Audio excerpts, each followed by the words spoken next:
Okay, well, let's not waste our time and get started. Thank you very much for being here.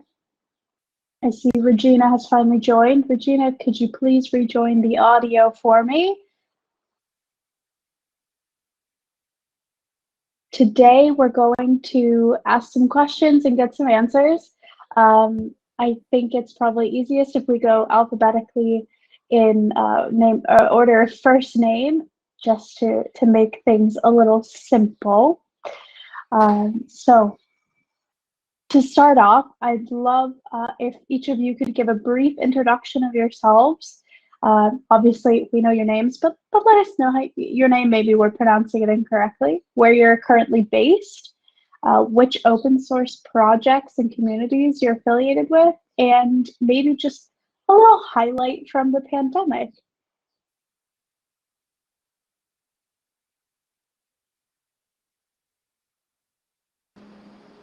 Should I start? Okay. So my name is Aniqa Khokhar, and I'm currently based in Berlin. And I'm working with KDE as a marketing consultant. And I think the highlight for me for pandemic was that I moved to Berlin. And as KDE, I think it didn't change much, but yes, we had more online events now.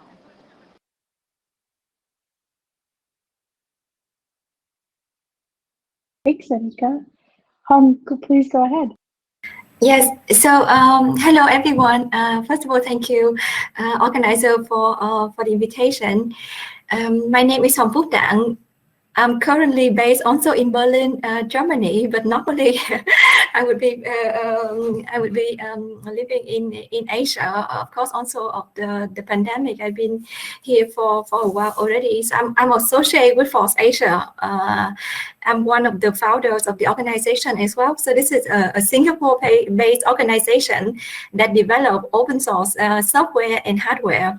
Our goal is to try to foster open source movement in Asia. And beside development of software and hardware, we also organize events similar to this. We had the FOSS Asia annual summit. We run a lot of online programs to show people how to code and contribute to various open source projects. The pandemic, I think, is impact everywhere, everyone around the world, and also, of course, like the FOSS Asia community in several ways. So just 3 weeks ago, one of our core maintainers passed away in India when he was only 26. And you know, the situation is so bad. There are majority of our contributors coming from India, and of course it influenced the development of the projects. The people really just they struggling to survive. So being able to contribute to open source is really difficult now for developers coming from that region. We're doing hardware development. The production of hardware significantly slowed down due to the pandemic, the shortage of components. Chip production is also, the pricing also increased really high for us, like for organizations that develop open source hardware. So a lot of things happening at the moment, very challenging in order to sustain the community. But I'm glad that we still be able to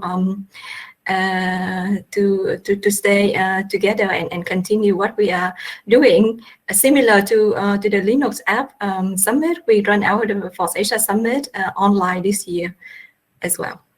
So this is some of the highlights related to the pandemic. Well, thank you. Hong, it looks like we lost your video, but while you're figuring that out, Manuel, why don't you tell us about yourself? Yeah, sure. Thank you, Allyson. Nice to meet you, everyone. I am from Mexico. I am living at Zacatecas City. It's placed at north of the country, and we have.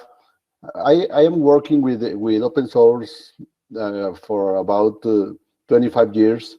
My professional career, I was starting working with the Unix system. So the evolution to Linux to open source was very natural for me.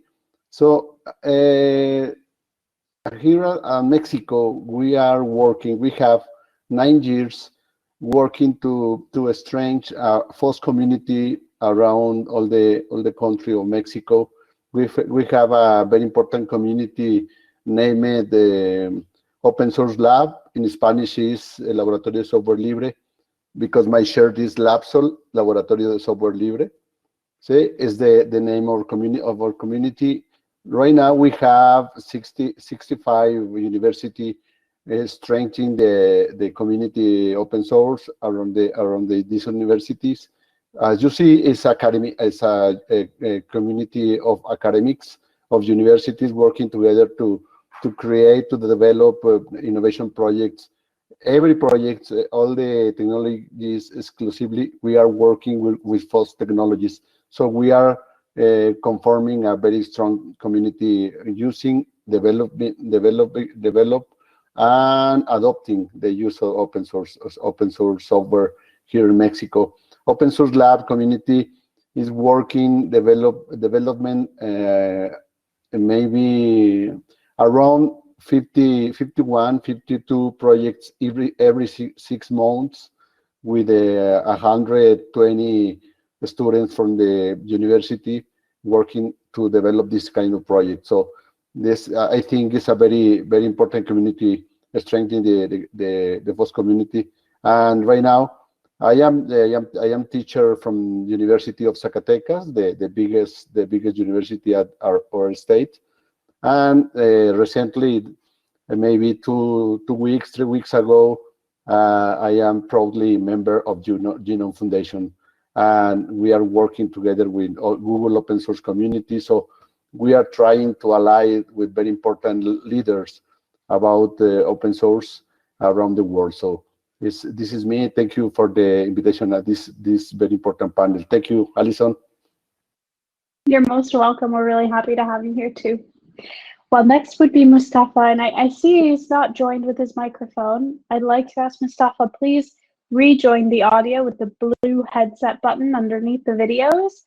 And while we wait for you to do this, Regina, would you please like to introduce yourself? Hi, everyone. Can you hear me? Thank you once again, Allyson. Sorry, I am not able to use my video at the moment, but I hope this is okay right now. Okay, yeah, so my name is Regina, and I'm from Nigeria, but I'm currently living in Sweden. And I moved over to Sweden basically during the pandemic, so there's quite a whole lot of changes. I'm a board member for the GNOME Foundation, and I'm also part of the founding members for GNOME Africa. I think basically, how did the pandemic affect us? Yeah, it did in several ways. First, we were supposed to have the first event in Africa for the first time for GNOME Foundation. But then it happened at a time when the pandemic just started, so we had to postpone it. And so we had a little bit of enthusiasm that went, not a bit reduced, because everyone was anticipating the event and having to introduce GNOME to Africa for the first time. It was what we all were looking out for. But then we compensated that by having a virtual event towards the end of the year, which was quite successful. We had quite a number of people attend the event. Right now, basically, what we're trying to do is to see how we can get into African universities, mainly by having the GNOME University Outreach Initiative in African universities for the first time. It's quite a very big project for us at the moment, because open source in Africa is still at its developing stage. There's still so much of introduction to do and all of that. But then we are quite excited that we have quite a number of applications, and we are looking forward to see how GNOME Foundation will be embraced around universities in Africa. So I think that's basically how the pandemic has affected us. As a people, yeah, I think Africa is a very unique place. So motivations come in different forms as to what you have in other parts of the world.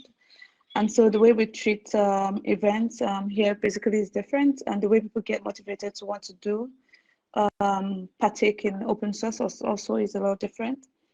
So we're trying to look at other aspects of introducing people and possibly running more projects that is going to be possible, like a little bit of compensation for the work they're going to be doing in open source to bring in more people into the project for GNOME Foundation. And so we are basically at the developing stage, and we're learning on the go at the moment, trying to find out more of what people require and how we could best feed contributors coming from Africa into the GNOME project. And I think that's basically where we are at the moment. Thank you, Allyson, once again. And again, apologies that I can't do my video at the moment. And I hope the background is not noisy like I discussed with you. Oh, thank you. Yeah, it's okay. All right. Well, thank you, Regina. It was great to hear. Let's go on to Mustapha and then to Tomaz. Mustapha, please introduce yourself. Let us know where you're currently based, which open source projects and communities you're affiliated with, and if you don't mind, provide a little highlight, something that's happened in your life since the pandemic, or your community's life since the pandemic. You'll need to unmute yourself.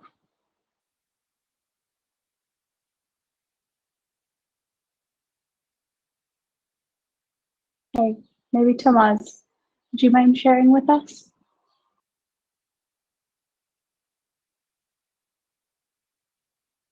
Hello. Hi, welcome. Hello. Let me just remove this thingy from my hair just a sec. So hi, I am Tomaz. I am from the KDE project, and I do think that open source is on my life for almost 20 years, and I do program professionally for open source on 16 of those years. There is one thing that I try to do as much as programming, that is to create communities and try to make people also do things on open source. So my wife hates me because of that, because usually I take my vacations, going to universities and teaching how to start contributing to open source. I've been doing this in Brazil for the past 10 years, and I'm also Google Summer of Code mentor for most of those years. Usually, I got in contact with professors on universities. I talk to them, I ask them if they like open source or if they don't, or if they actually know open source, because one thing that I discovered that's most of the universities, at least inside of Brazil, they don't actually understand what the hell open source means. They think that it's just software that it's free, but it's not that. I mean, we know open source, we know that it's much more than that. And then I go there and I talk to them, and then usually they allow me to do a 40-hour course for free. I've never charged for those, with the only intention of training the students on the tools that we use professionally and how to contribute to something. And this has been how I created the KDE Brazil. When I say that I created the KDE Brazil, there was a KDE Brazil before me, but it was 3 members for 5 or 6 years. As soon as I started to do that, we grew to almost 50 members, and most of them are contributors, some with code. We have now around 12 contributors with code, but we have way more than that, contributors for translations and UX, for more projects than KDE, because it's not because I am inside of the KDE projects that I will only focus on KDE software. So I've also pushed people to GNOME Foundation. I've also pushed people to Mono, and I really like how I am, how do I say, I really like the things that are happening because I have the time to go and do those things. This year, I actually want to talk to Regina because of this. I got a student from Maputo in Mozambique asking me if I could go there and do a course in Africa. And I said, of course, I just need a few days of vacation, and I am not even going to try to charge, because it would be my pleasure to teach for people outside of Brazil. And then I also got contacts from a teacher in Vancouver. And only because of Corona, I'm not doing those things this year. But as soon as Corona ends, I'm going there and I'm gonna try to start communities. Not waiting for them for that, because I've waited for someone to teach me how to start an open source for a long time. And it took me almost 4 years, with fears that people would laugh about my codes, with fears that I would be judged. So if you have somebody that already knows how to open source, take the time, go to universities, talk to teachers, talk to students, and see if the students are willing to use open source as their conclusion projects, because I've seen that this makes them quite happy to have more people looking at the codes, and it makes them happy because it would be a code that matters. Because usually, from what I saw, as soon as the student finishes his conclusion projects, he abandons it. So this makes everything better. And this is how I am trying to create communities. As soon as Corona ends, Africa, Vancouver, and also a university in India. Aniqa, I think I talked to Aniqa and to somebody else about going to Delhi IT and doing the same thing there. So yes, this is my approach on building communities. Never waiting for them to want to start one. Go in there and pushing the communities for them. That's awesome. Well, if KDE Brazil is any example, I'm sure the upcoming communities will be just as thriving, given due time. Thank you, Tomaz. I'd love to hear from Mustapha. Can you hear us? Are you able to unmute your mic? We'd love to get your introduction.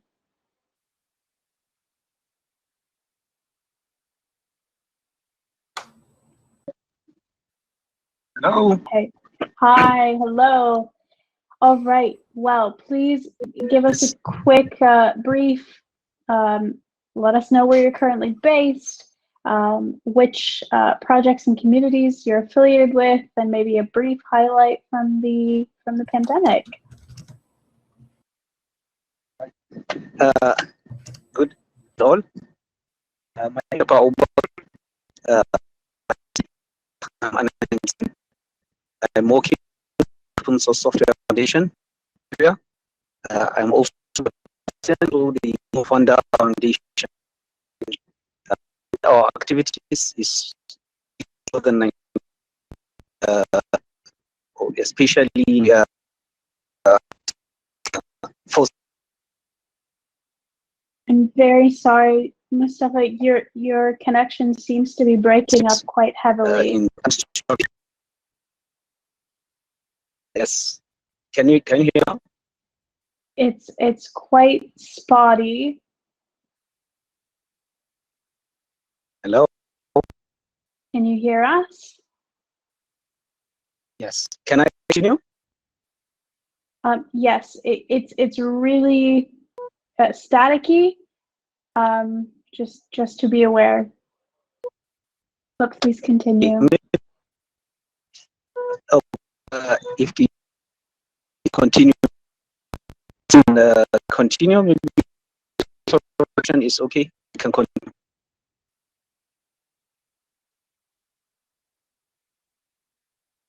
Okay, I think we might have lost Mustapha's audio.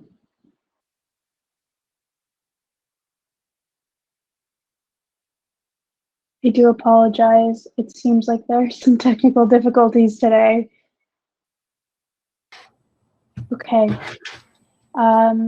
Let's go on to the next question. Maybe Mustapha can find a better connection and jump back into the conversation. I'd love to move on to our first real question of the panel, digging deep into the topic. The question is, which Tomaz started to answer already, actually. How did you start your community, and what were some of the challenges you faced? Is there any advice you would like to give to someone who is starting a new community? Oh, yes. Don't try to do a Linux distribution. We have already too many Linux distributions. Pick one and try to help the software, because we do have, for instance, on GNOME and on KDE that are big communities. I think we both are the combined biggest community on free software that there is. We have softwares that have 0 maintainers. So instead of trying to create your new Linux distro that will take the world by storm, pick a small application that it's abandoned and try to help, try to make it better. With that, you have people helping you to start, and things will be not as hard as if you are doing everything alone. Try to find professors and people that are within the community already.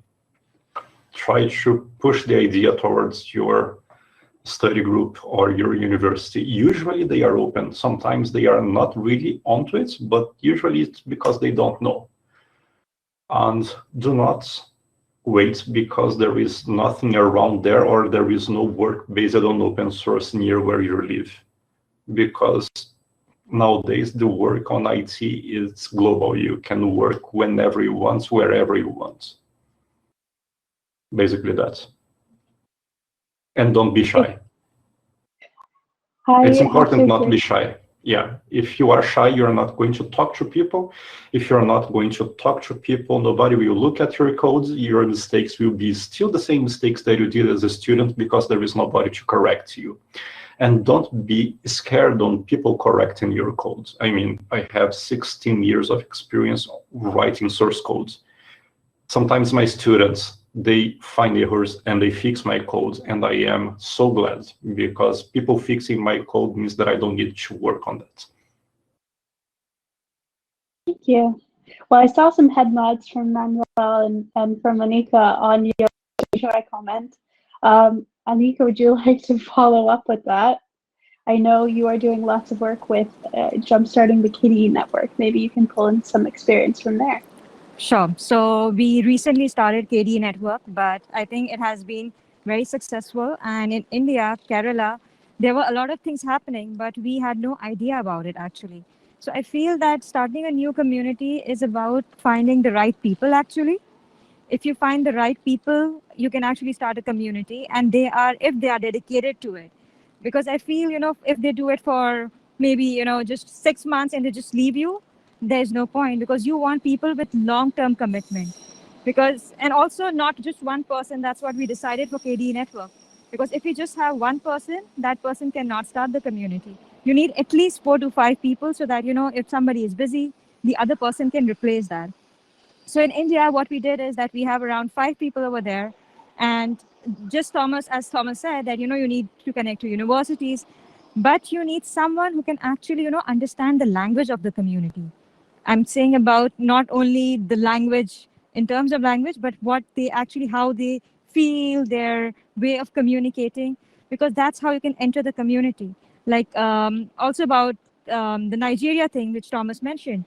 So I feel that if the people are not, if you're not connected to them, you cannot actually pursue the community.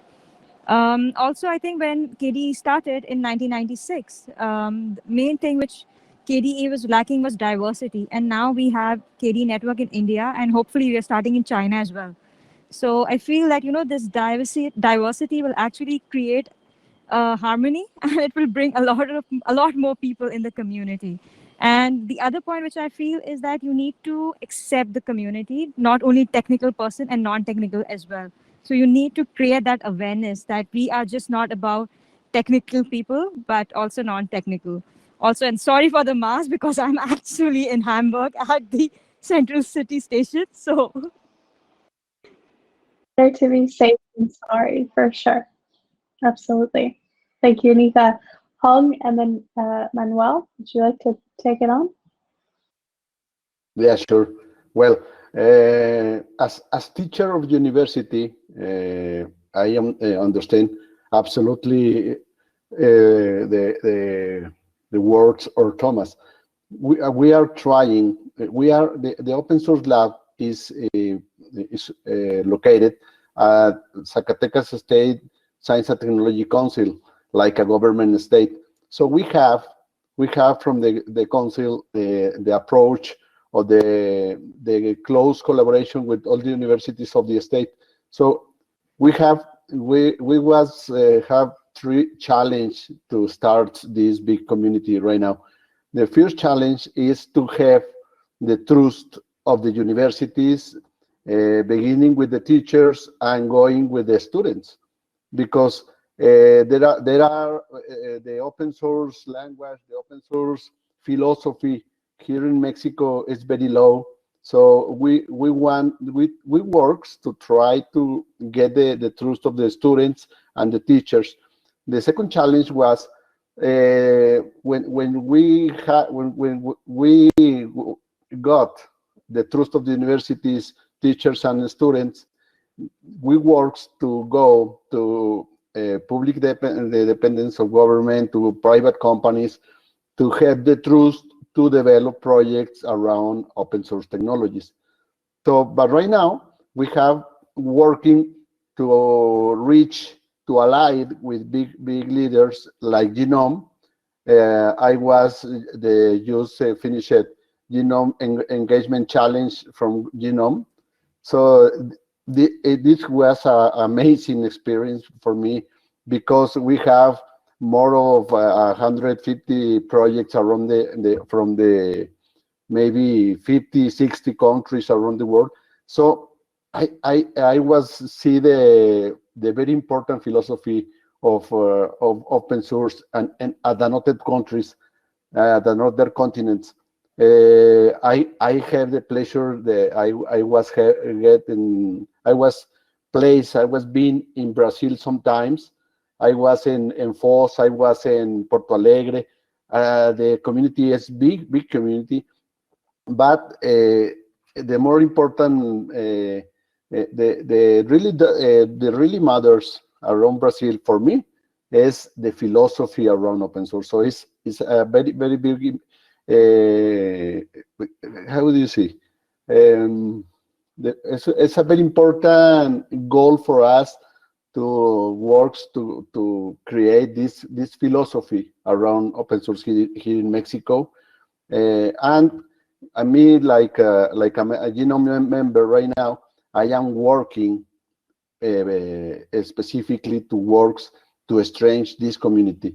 So we have a lot of students, very talented students around the open source community, the open source lab community around country, and I think we have all the talent to start to work. We are working to develop a lot of projects. All the projects is developed with the open source technologies, but the next step is to work to take this talent to make a very important contributors to projects, to bigger projects, the open source projects like Genome, like KDE, like maybe Google. So, there are a lot of leaders, there are a lot of projects, there are a lot of strategies around open source projects. So we are working to take these young talents from universities and go to these big projects to make a more important community of contributors. And right now in Mexico, I forget the last chance. The pandemic, we have an amazing surprise, because every 6 months, before the pandemic, we was work with 140 students every 6 months. But our biggest surprise is when we go to the pandemic, to home office, to work from home, to this kind of very complex situation, the students follow coming to the open source lab, working home office, and we don't have less students every 6 months. We have the same production. We have the same community. It's very important for us, and the students is ready to work in this new model. It's very important for us. Thank you. Thank you. Hong, would you like to answer the question just in case you need it?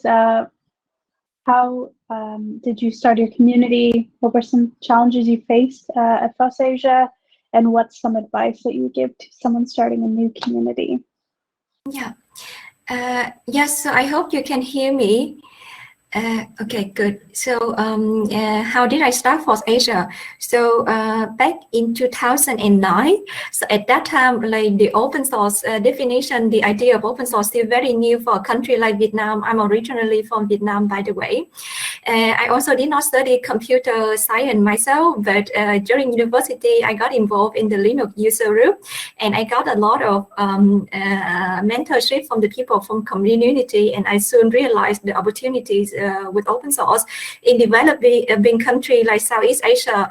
Getting access to education is also challenging, and people don't get the same kind of education system that you get from the West, you know, and also very limited people have access to internet at that time. So we see that with open source, there is a huge opportunity for people where they can collaborate, where they can learn, and also the best thing is that they can connect with people from all over the world, which is something that really hard for people in that particular region.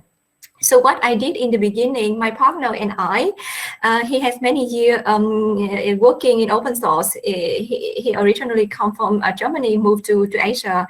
In the past, so we started to think of creating a platform where people can meet, can exchange ideas. So we started the first event where we invite people from Europe, from the US to come over. We have GNOME. Actually, we hosted the GNOME Asia in 2009 in Ho Chi Minh City, and that was the first open source event ever in Vietnam. We got a lot of attendees, a lot of interest from the community. People come like exchange the idea, to share more about different tools, share more what is open source. And after that first event, people started to get together. So over more than like 11 years, we run the events every year, and when people meet, people get together. So then new idea coming. So over the years, FOSS Asia was not an event anymore. During the event, people exchange ideas, they develop new projects. So we now hosted a lot of open source projects on our FOSS Asia GitHub. We have about 4,000 contributors in our organization, a network of 30,000 people, even though from the beginning it was only 2 people. So we developed various open source software.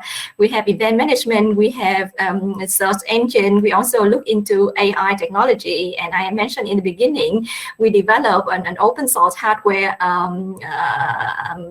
product, which is the Pocket Science Lab, that enable students to learn electronics in a more interesting and portable way.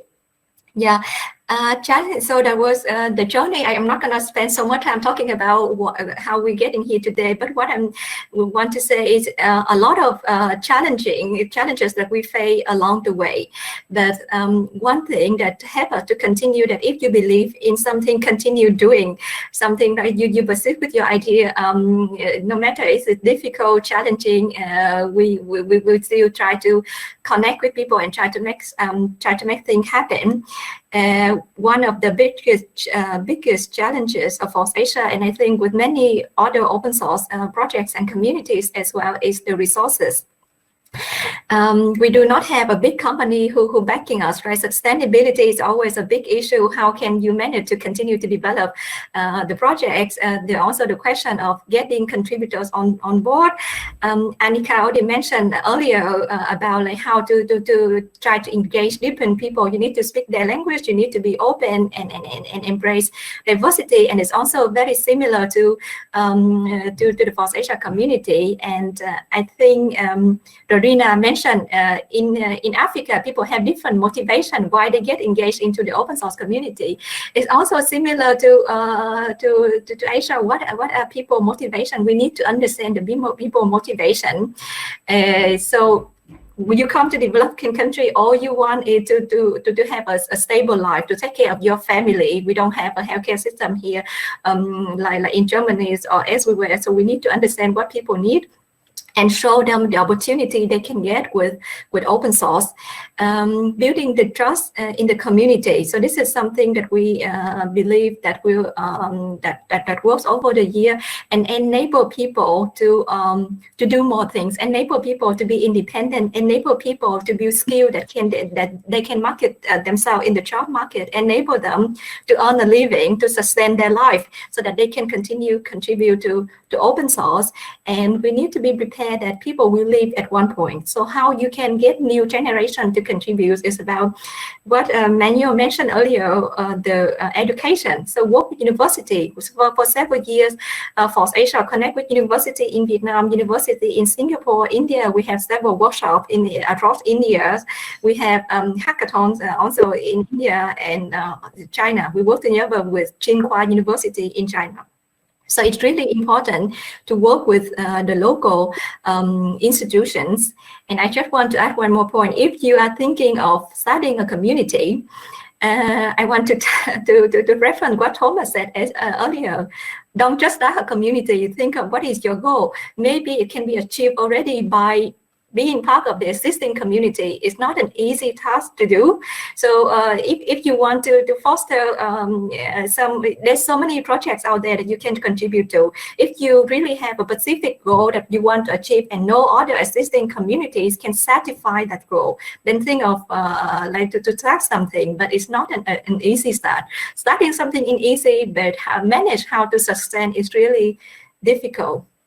Yeah, and I think that there are a lot of also good example if you want to look at. So here we met, like a lot of people mentioned the GNOME Foundation as an organization in Asia like us. We also be able to sustain for several years and continue to grow. We have our best practices available on the blog, on the website, and we're always happy to exchange and share more ideas. So our members are active also on GitHub if you want to find us. Yes. Thank you. Maybe you can share any of those links in the chat or even the shared notes. That would be very helpful. Regina, would you like to answer the current question? How did you start your community? What were some challenges you faced? And what's some advice you would give? Yeah, sure. I think it's quite exciting to listen to everyone, and there've been quite a number of good points that we made. So actually, the GNOME Africa started 2019, basically. I started when I joined the GNOME Foundation. I had been lecturing Linux for over 7 years before joining the GNOME Foundation. So I was already, I understood Linux. So finding people that had the same, that worked on the same platform that I've been, using to teach for a very long time was quite, exciting for me. But then I realized that when I came in, I was only introduced to, I think, about 2 Africans, which basically did not, at the time, was not a very good introduction for me, in a sense that we were few. And I wanted to have more Africans into the GNOME Foundation, because I know it would, not just for diversity's sake, but also to, bring in, diverse ideas into the community. And so that's what actually formed the GNOME Africa community. And so at the time we started, I think it started first day I spoke about the GNOME desktop in an event, and I was quite excited to see the interest that people had for the GNOME desktop. And I just did basically something like a practical workshop in the event, and I showed people how it was easy to work with the GNOME desktop on the Linux platform, basically. And we know we got a lot of people that was interested to want to be part of the GNOME Foundation, and I think that's basically what started the GNOME Africa community. And so at the beginning, we had people of interest that came in, but then we had people of interest with less idea about what open source is in general, and about basically what GNOME is and what GNOME Foundation is. So for us at the time, it was more of introducing people to open source, introducing people to what GNOME is. And I would say first, starting a community is being very clear and direct about the roadmap of the community you're trying to build and where the community you're trying to create is going to. So GNOME Africa is definitely a branch of the GNOME Foundation. So we ensured that we were clear enough about the goals of GNOME Foundation. And what GNOME Africa is doing is basically extending the community into Africa, but we are all achieving the same goal. So we were always having to tell people that were coming to the community your contributions to open source. Basically it's contribution on the GNOME maintaining GNOME projects and GNOME open source software. That's basically what it was. But then another thing is we had people. We took people the way they are. So basically, if you're not in technology, for example, you're not a computer science person, and you just have interests in open source, we're open to helping you grow, and basically telling you what the community is about. So let me iterate by saying that the GNOME Foundation community, you would know, I've not really had much face in Africa, from onset. So we had so many things to do as to having people to feel part of the community and feel comfortable, acceptance basically in the community. So what we did again basically was to always show people appreciation for the little for every contribution that they make. So we used most of our social media platform as a means to call out the names of those that that helped us to maybe social media or contributed to the GNOME Foundation project one way or the other. That allowed people to stay more in the community, and has been able to create a kind of a level of sustainability for the community. What is the challenges? Basically, I would say is motivation in Africa is different from every part of the world. I think we should say that. And so if you need people to come to contribute to open source, people have real problems. So we need to look at projects basically that are going to help people compensate them for their contribution. And so that's for, I think, for some time slowed us down a little bit. So because we needed to begin to do stuff that begin to do projects, something like outreach, something that would help people, get the type of motivation they need, that would help them go through the normal life and pay bills at the same time, contribute to open source. So right now, we are launching into universities in Africa. We just started the application process basically, and we're quite excited at the numbers of people that are willing to be ambassadors for GNOME in their universities. And we're looking to work out a way that would, have to, create a platform where they would understand what the GNOME Foundation is. So again, for us basically in the community is more of continuing to show people the roadmap to the community. How do you join? How do you contribute? What is the benefit of your contributions? What are the different aspects you can contribute to? It may be code, it may be translation, we just always have to do this over and over again to let people know. And it might never be because we're just starting. It might never be enough at the moment. We have to keep doing this. As regards to another thing I think that we did last year that happened well, although I don't have like a full update on that, but I can talk about what the Scalable Onboarding project, basically started by Sri and some other members, inclusive me, but I've not really been there for quite some time since I relocated. So basically, it's like creating a kind of a platform, metrics that helps people to basically onboard newcomers to onboard properly into the not just GNOME as a whole, but basically open source projects. And this is another way to kind of help newcomers basically to come into the open source community. So another thing that is very important that I'm quite let me use the word passionate about is sustainability of the project basically, and how well the project can scale above current members to new contributors that are coming up. So one of the initiative that we're driving, again, it's the university initiative, which basically one way we can scale easily in Africa.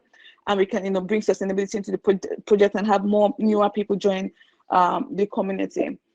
So would that be, do we have challenges at the moment? Or yes, we have quite a number of challenges. I've mentioned a few, and that's basically coming up with projects.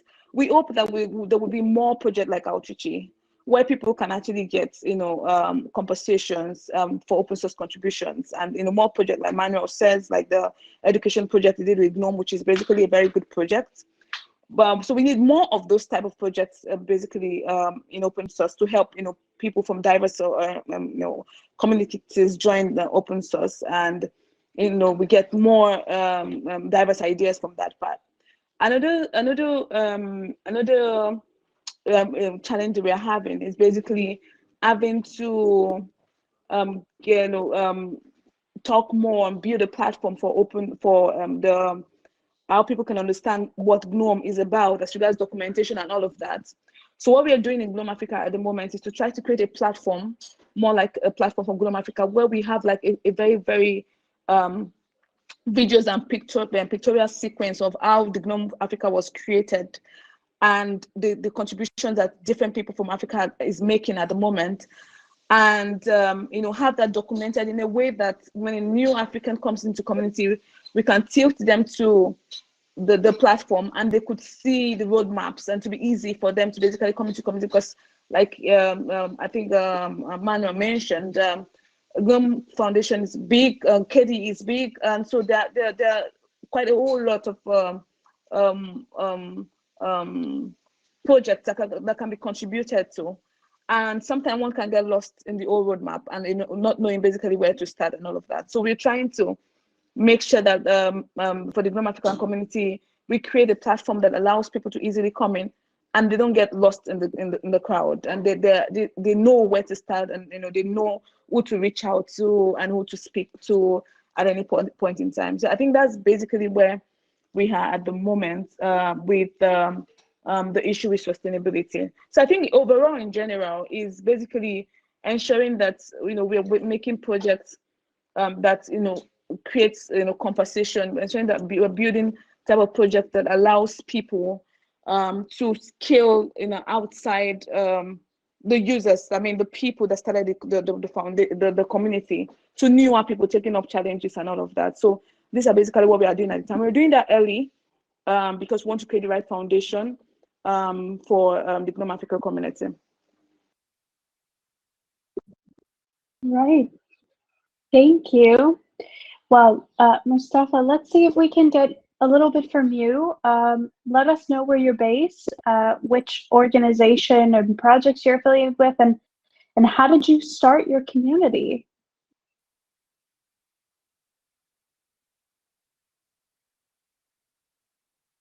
I see your mic is on. I see we might not have Mustapha here anymore. Okay. Unfortunately, it looks like he did drop the call again. I'd like to then introduce our next question, being, where are there opportunities for all of us to collaborate and increase users and revenue for Linux apps? I think as a FOSS community, we are already collaborating really well. But I feel that, among us, we should not have any competition. It's not the real stats, but I'm just saying assumed stats that the market share which proprietary softwares have is approximately 95%, and we might have only 5%. So I think rather than, competing for 5%, we should all compete for the 95%, and we should support each other, I feel, in this journey. And I think for revenue, we can always do that. Rather than having a plain page of donations, we create small donation pages. For example, my previous background has been that I have worked for a lot of not-for-profit organizations. So what they used to do was they had emotional impact. So maybe, creating a page where you can say that you donate for an educational app that is creating impact in a government school. For example, right now we are working with public schools in Kerala, and you have the stats at how poor they are. So using those stats actually for more donations on your page can help you to increase revenue. because we are not selling, we do not have advertisements, we are not selling the data, so we don't have any other way to actually earn the money. This is the only way we can actually, earn more donations. And we need to create the impact that no donation is a small donation. Maybe, a lot of people think that I'm not a big company. Even individual donations are appreciated, and we should, somehow change our page, and we should say that these are the numbers of the individual contributors. I think I've covered the points, but if I missed anything, let me know, Allyson. Yeah, so I just want to say that I really like the point Aniqa mentioned about competition inside the community. So rather compete among each other, work, support each other. And I think the most practical way how we can support each other is use each other product. So if people in the open source community develop something, use it. A lot of people go out there, talk about open source, but they don't actually use open source themselves. Yeah, so if I organize an event, I have an option, I will use an open source system. So it's nice that we use Big Blue Button here to run this event. So I also use, instead of use Photoshop, let's use GIMP. So how can we make sure that we use the application that developed by our inner circle rather than proprietary software if we have an option? And another thing that I want to add here, donation is one model of getting funding for open source project, but this is not the only model. Yeah, and also community. You also, Regina mentioned about compensation to the developers. So not everyone can afford to join to compensate the developer, or not all the project will be accepted into outreach. So we need to constantly think of different commercialization model, how people can earn an income. There are a lot of research out there that showing people can earn money by offer support around open source application. So what we are missing in the ecosystem, we develop a software application. A lot of people, developers like Tomaz, like to write code. You spend a lot of time on make the super nice application. A lot of things related to very technical topic, but one thing that we often missing is how to enable the user. Yeah, and a lot of, so when you try to convince a company to use an open source application, they often ask for, or do you have offer to support the companies, onboarding them, or any maintain of the service, administration of the service. Often open source projects do not have a model where they can offer support to companies or to more like to government sector, for instance. So anyway, what I try to say is that helping each other by using each other product inside the community, and think of a way to commercialize your project, offering support or sell the software as a service. Of course, it's not so easy, but we certainly need to think of a way how to earn an income, and also how to pay our developers. At the FOSS Asia, for example, we also constantly think of different models, how we can get the funding rather than depending on donation. We distribute hardware open, so the hardware that we produce completely open source, but people do buy the hardware online to have the project to sustain. And one thing that I also feel a little bit sad, so for instance, even we understand how difficult it is to sustain an open source community, a lot of us still really hesitate to pay for open source product. So people would, so either the proprietary software by default we have to pay, but why do we have to pay for open source? And I think this is the mindset that we need to change. That's fantastic, and I love how both you and Aniqa have kind of agreed and expanded on each other's points. Manuel, please go ahead. Yeah, this all the talking about Congress is amazing.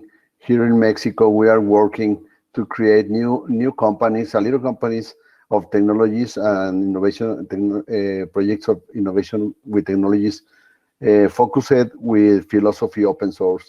Right now, we have maybe 15 new companies, little companies created by the students which works at the open source lab community, and right now is selling or getting paid for your knowledge. The mindset, the basic mindset is to change the way to see the projects with open source projects, because we like open source technology users or developers, we can't see the projects like a product. We must to see the projects like a services, and we must to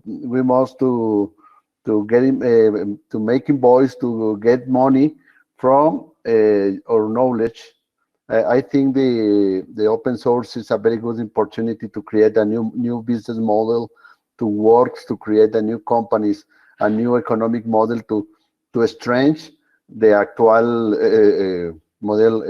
economic model around the companies specialized in technologies.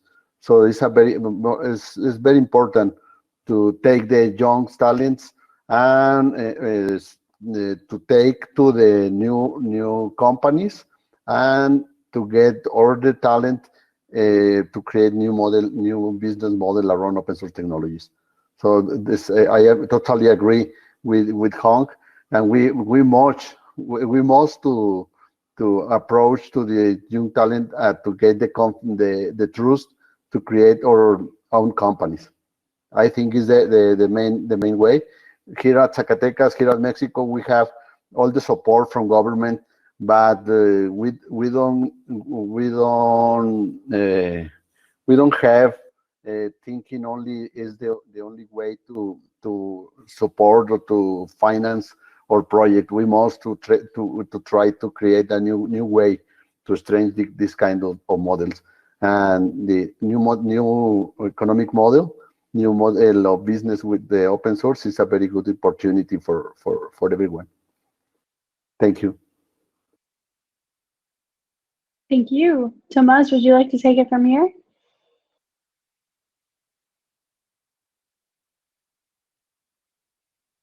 I mean, the things that I would say, it would be a little bit repetitive because I went too fast on my first iteration, and I think I already said this, but I would completely agree with everything that Manuel had said, and also with Hong Phuc. I really don't know how to pronounce your name. I'm truly sorry.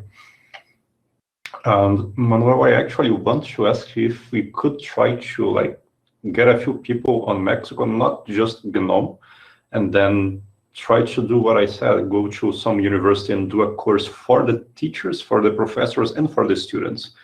I would gladly spend a few $1,000 and fly to there and ask for my bosses to give me a vacation just so I could do that.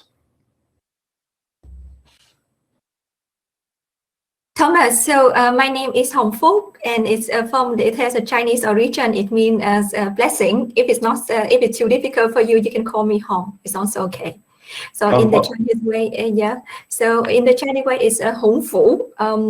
I have a Chinese grandfather in Vietnamese. Oh, that's awesome. The meaning is so better than mine. My name means a drunk guy. Yeah, so often Asian name is always associated with a meaning. Yeah, so you can call me Hong if that is easier for you. No problem. It's a little bit, yes. Thank you, Hong. No problem. Well, this is great. Really, this was even a better learning for me than the rest of the discussion. I love hearing people's names in their native tongue. Manuel, what do you say about Tomaz's proposition? Thomas, please come on. We can start to create the strategy to work together, or to make this kind of collaboration is very important for us.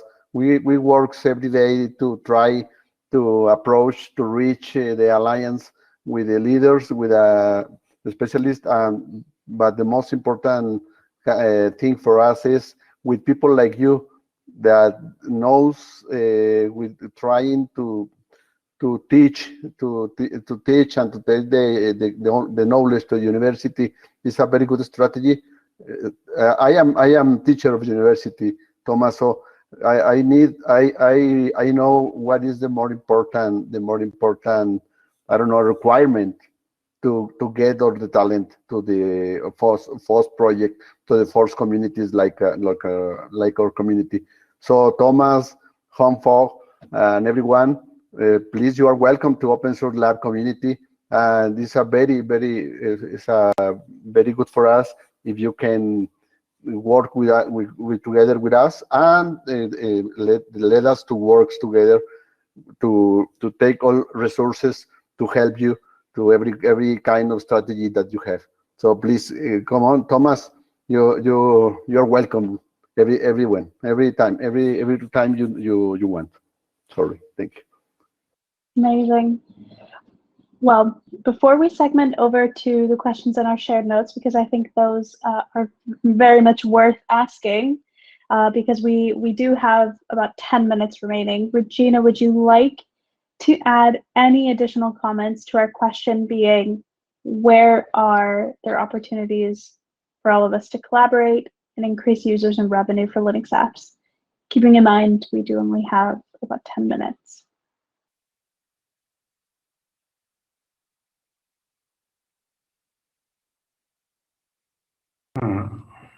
Okay, that's okay. Thank you.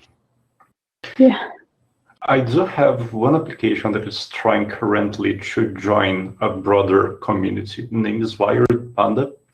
This application was started by a professor doing his master's on a university in Brazil.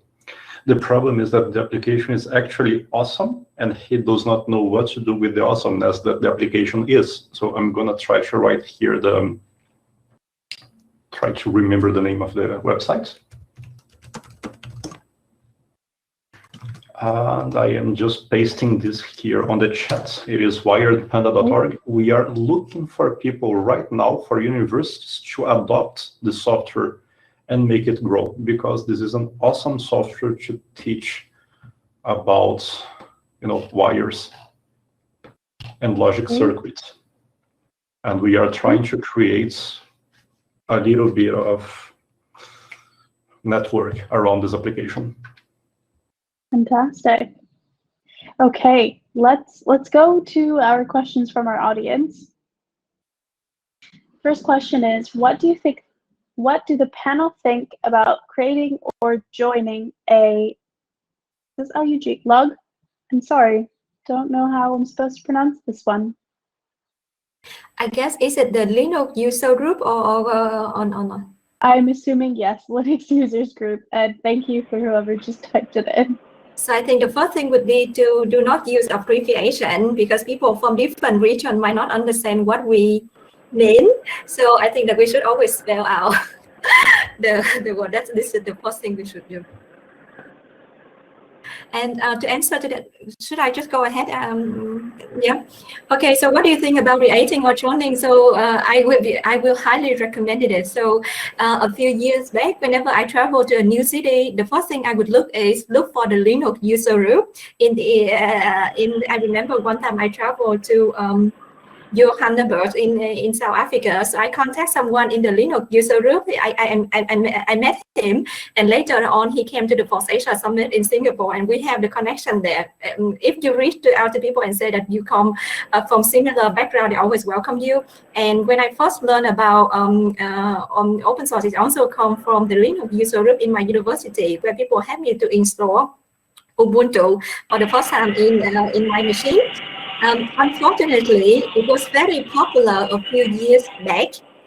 Is it coming from here? So I think I heard some background noise. It's not for me. I'm in a very quiet room.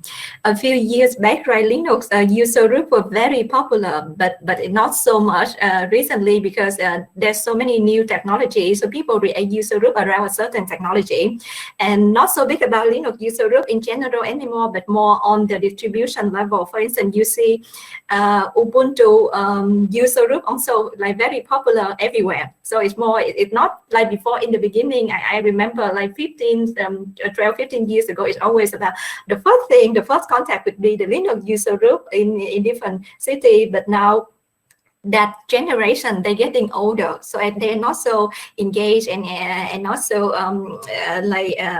how to say active anymore. But younger generation who form around Pacific technology, Pacific Linux distribution become more popular. And I also want to mention here, I see in the core is Yongbin, which is a very active. So he also one of the core member of the Ubuntu user group in South Korea. I'm very glad that I see him here. You know that South Korea is the city. Normally we don't know so much about what's going on there, but they're very active in many ways. And to answer this question, yes, think about joining. I don't know if it's now still the trend to create a new Linux user group anymore, but there's so many other. If you are interested in one distribution, go find the user group for that distribution or for a certain technology and join them. Highly recommended. Okay, yeah. So I think that's it, the first question. Yeah, just opening it up. Does anyone else want to add? If not, happy to move on to the next question. We have a couple more. Second question says, what do you think about using languages other than English in FOSS communities for user support, development, and other purposes? This asker says, I have encouraged this, but ironically got pushback from people whose native language is not English. I would like to answer that question. Because we started in India, and Kerala has their own state language, which is Malayalam. So of course people do understand English over there, but it was not easy. So what we have done is that we have all the documents in English, and we have asked the local translator to translate that. Similarly, we are going to do the same thing for China as well. We are going to ask the local people to actually translate that for us in China. So you have to, as I said before, that you have to speak their language. That's the only solution. Because you just have to spread the awareness about Linux. You don't have to force them to actually understand English. Thank you, Aniqa. Would anyone else like to add anything to Aniqa's statement? And again, she was mentioning how we have to adapt to the local language. So, yeah, Brazil has a really low entry on English. Most of Brazilians, they don't understand English even when they are taught English. The English is really basic. One thing that I'm doing on the KDE Brazil community, we are translating everything. We are doing everything in Portuguese. And I am also in contact with two English teachers that are open source users, and they are doing free lessons for a few of the members. And we are fixing or improving software for them as a reward or something. So we are trying to help each other out, making one of those silly Hollywood movies where one people helps another, and then another helps another, and then another helps another. Well, thank you. I'll keep myself brief. There's a bunch of noise outside my window, so I apologize. Would anyone else like to add? Maybe Regina, would you like to add anything?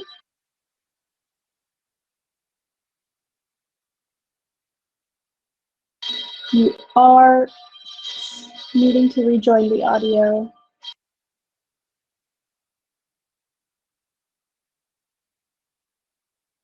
Yeah, so while waiting for Regina, I can also mention that in the FOSS Asia community, we organize several technical meeting in Hindi, as we have a lot of contributors in India. When they work together, I can see that they organize their tech stand up and the regular technical alignment in their local language. So I think it's also we encourage people to speak in their own language. That definitely a plus, make people more comfortable. And one thing that I also learned from Yongbin, the organizer from the Ubuntu group in South Korea, he also recommended us several times that instead of speaking to each other on the video call, maybe it's easier for people to type. So even though it's less efficient to type and to speak, but some developers more comfortable with using writing English rather than speaking it also. Yeah. Absolutely makes sense. Regina, do you want to let us know how English language is affected in African communities? What are your thoughts on using languages other than English for user support, development, and other purposes? Can you hear me now? Excellent. Also, sorry, I had issues with network, so I was going back and forth. Okay, I think that it's a very good, this is my opinion now, I think that it's a very good thing to have other languages.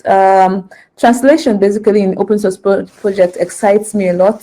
Basically, if you have translation of projects in different languages, basically not African now, but in other types of languages, and I think it helps to bring on board new contributors into open source projects. But in Africa, it's something that I would love to see, that we have different languages in Africa. The GNOME project being translated in different languages in Africa is something I would love to see. But yeah, again, it's like I stated earlier when I was speaking, one of the things is basically roadmap to how these things have been done prior to now, which basically at the moment, it's not so clear as to how translations of open source projects are being done. I would love to see basically do a little bit of more research on other open source projects and see how they've done well with translations.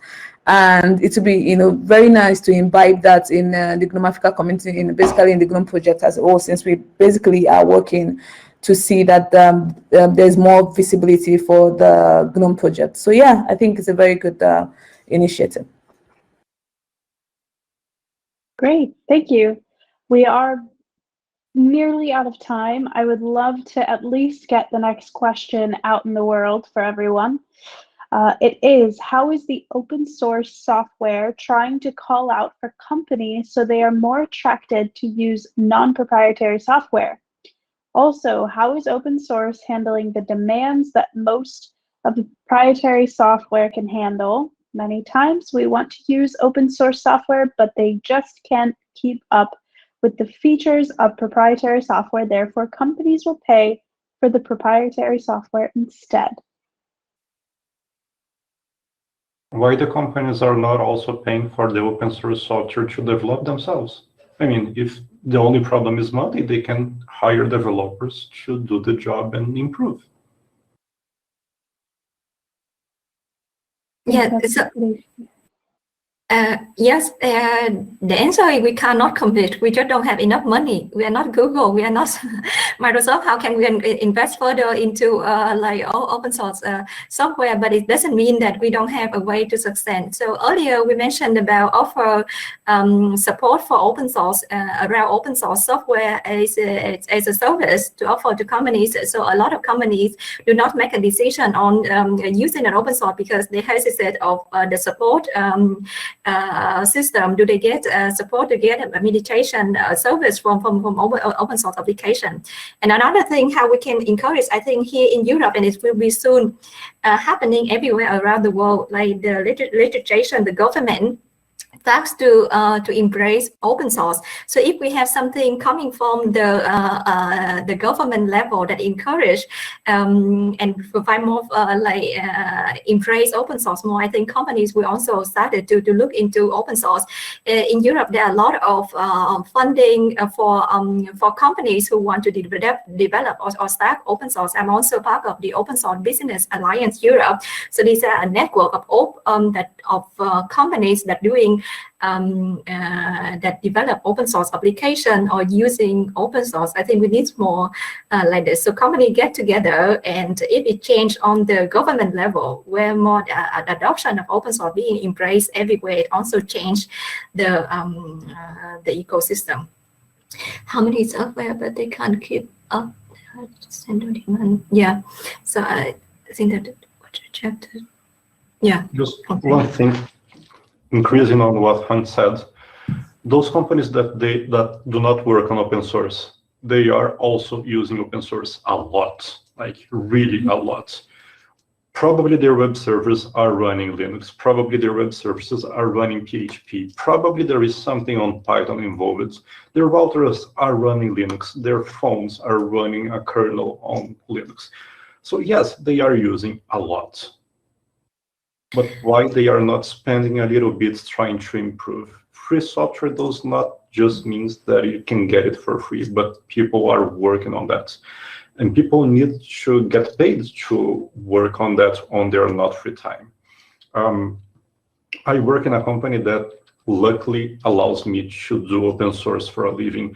But when I'm not working on open source, I'm also working for open source because for me it's fun, but for a lot of people it's not fun. And they can't stay on the computer on a weekend. Yeah. So you need to, yeah. Yeah, so I think it's more like a chicken and egg problem. So in order to compete with the feature set of the proprietary software, we need to have the funding. Before we have the funding, we need to get somebody to pay for open source application. And in order to get somebody to pay for open source application, we need to make sure that we offer the services. We need to pay people so that we can offer the services around our software to the business.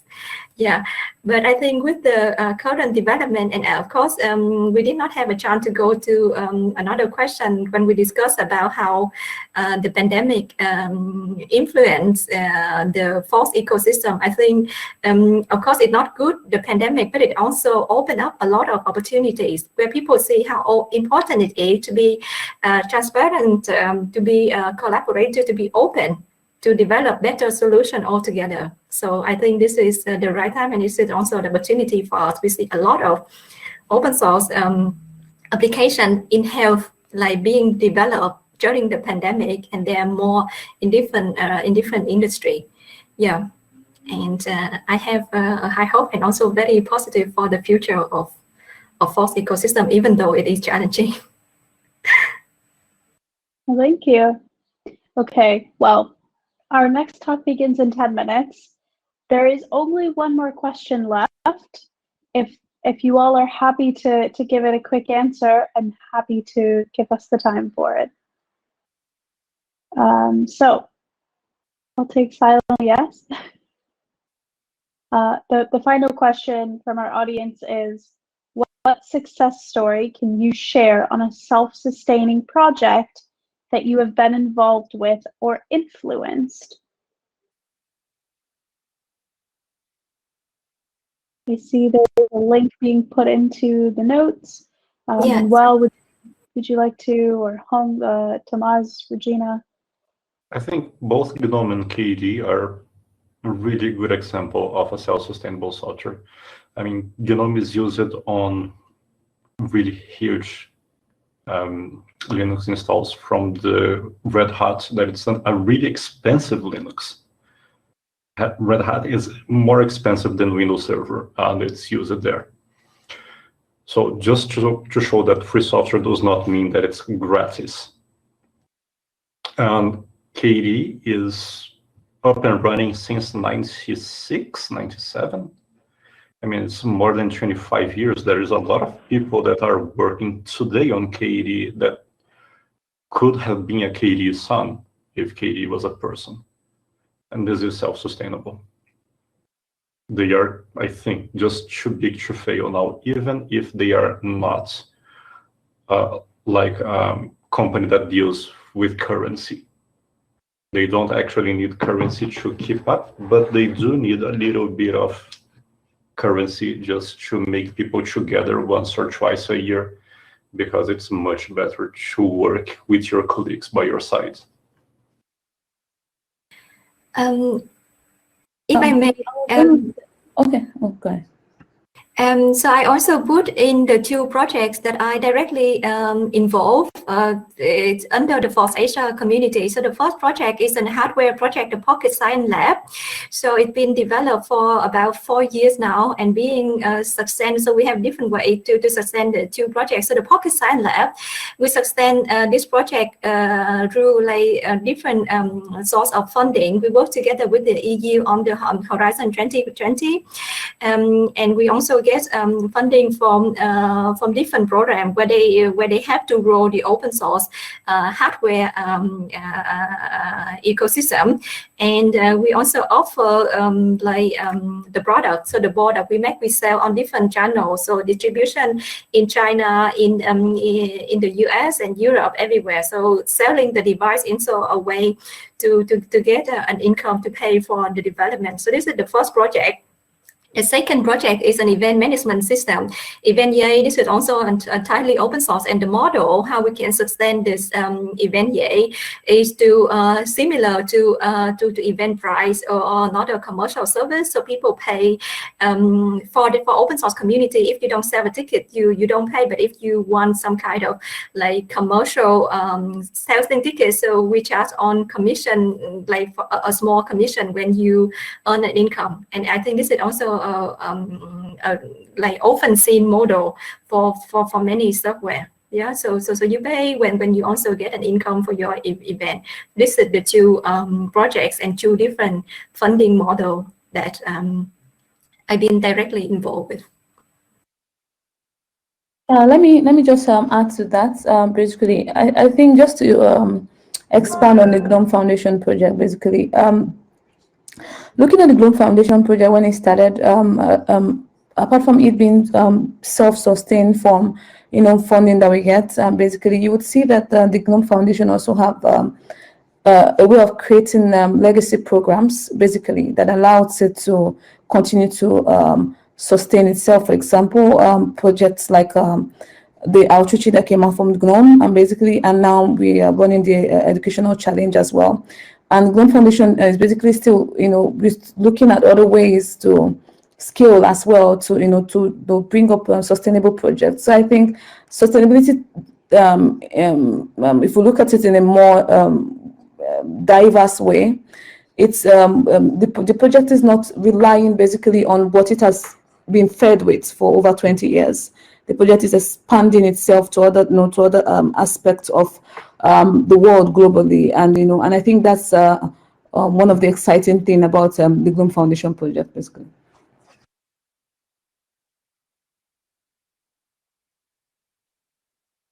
Manuel, would you like to add anything? Yeah, thank you, Allyson. I think the very important projects. I am using Linux from 1996 with the first edition, the first version of Mandrake. So I think absolutely I agree with Thomas, and KDE was the first GUI graphical interface for the Linux. But I want to share. I think here in Zacatecas, around the open source lab, we are getting this the trust from the government. And right now, at government of the state of Zacatecas, we have maybe 10 biggest projects, 10 more important projects for government, which are developed with the technology of open source technologies. So I think it's a very proud for us.